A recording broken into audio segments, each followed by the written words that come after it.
ಆದಾಯಕ್ಕಿಂತ ಅಧಿಕ ಆಸ್ತಿ ಹಣ ಹೊಂದಿರುವ ಆರೋಪದಡಿ ಸಿದ್ದಾಪುರ ಹಾಗೂ ಹಳಿಯಾಳದಲ್ಲಿ ಸಹಕಾರಿ ಬ್ಯಾಂಕಿನ ಸಿಇಒ ಮನೆ ಮತ್ತು ಮಳಿಗೆಗಳ ಮೇಲೆ ಲೋಕಾಯುಕ್ತ ಅಧಿಕಾರಿಗಳು ದಿಢೀರ್ ದಾಳಿ ನಡೆಸಿದ್ದಾರೆ.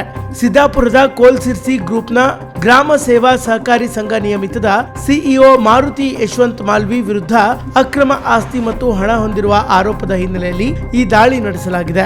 ಬೆಳಂಬೆಳಗ್ಗೆ ಕಾರವಾರ, ಉಡುಪಿ, ಮಂಗಳೂರು ಲೋಕಾಯುಕ್ತ ಅಧಿಕಾರಿಗಳ ತಂಡ ಏಕಕಾಲದಲ್ಲಿ ಶೋಧ ಕಾರ್ಯ ಕೈಗೊಂಡಿದ್ದು, ಸಿದ್ದಾಪುರದ 2 ಕಡೆ ಲೋಕಾಯುಕ್ತ ಸಿಪಿಐ ವಿನಾಯಕ್ ಬಿಲ್ಲವ ತಂಡದಿಂದ ಹಾಗೂ ಹಳಿಯಾಳದಲ್ಲಿ ಲೋಕಾಯುಕ್ತ ಡಿವೈಎಸ್ಪಿ ಧನ್ಯಾ ನಾಯಕ್ ನೇತೃತ್ವದಲ್ಲಿ ಈ ದಾಳಿ ನಡೆದಿದೆ.